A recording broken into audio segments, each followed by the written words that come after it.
Thank you really, Guido, for your hospitality and the most successful exercise in the history of Europe, looking back not only 2 centuries, but maybe even. But of course, the young generation, remains the most important engine for reform and regional cooperation in the Western Balkans. Today, Slovenia is a member of the European Union and part of the Eurozone. And I have no doubt, Madam Deputy Prime Minister, that on the 1st of July 2013, Croatia will become the European Union's 28th member state. While challenges remain, I am convinced that Croatia will tackle them successfully and set a positive example for the entire region.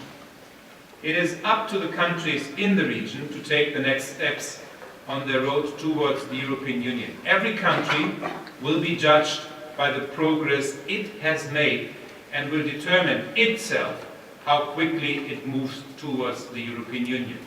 Having shared interest in a strong Europe and a healthy Euro, what we need now, therefore, is intelligent crisis management that goes right to the roots of the debt crisis, but Europe is a lot more than crisis management. János already quoted the Nobel Peace Prize Committee, and I can only underscore what you said. This conference is really an encouraging and defining moment for all of us. Thank you so much.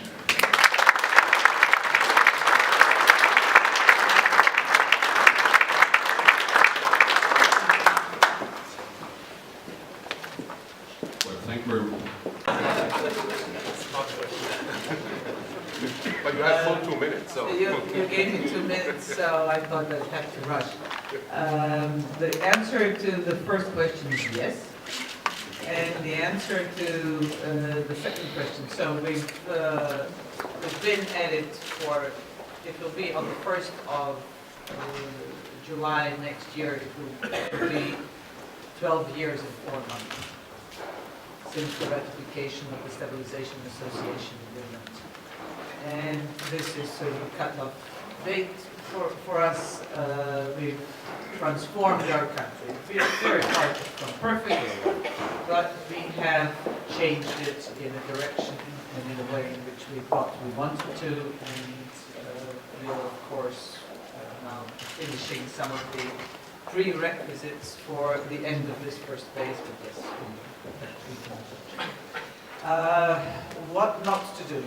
Don't wait too long for the working consensus. I would say that is the first thing that comes to my mind.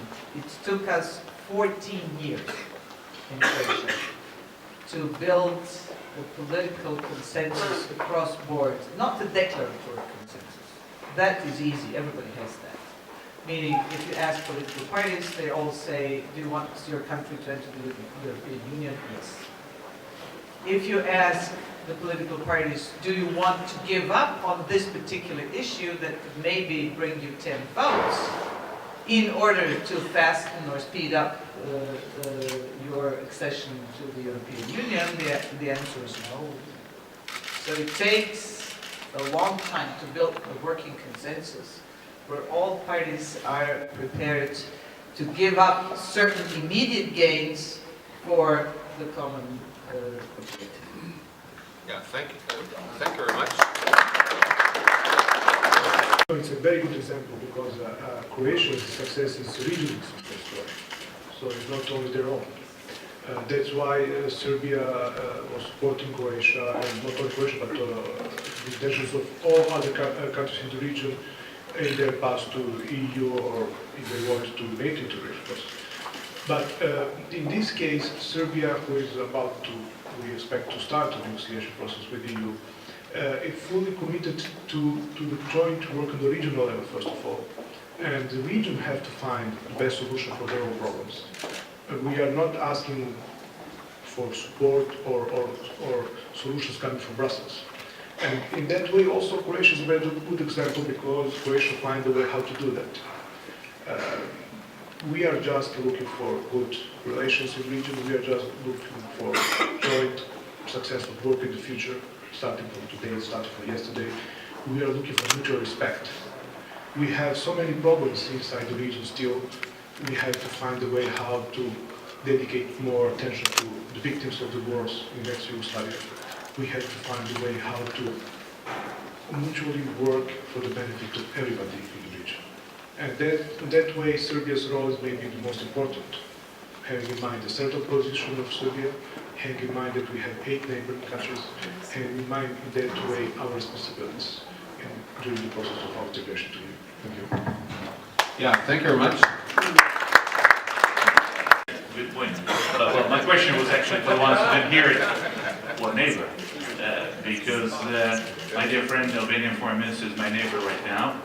But I mean, I have another neighbor here who is double neighbor, because he's neighbor to me and he's my real neighbor as a country. Of course, I can never forget Vesna, and as well as our Serbian neighbors.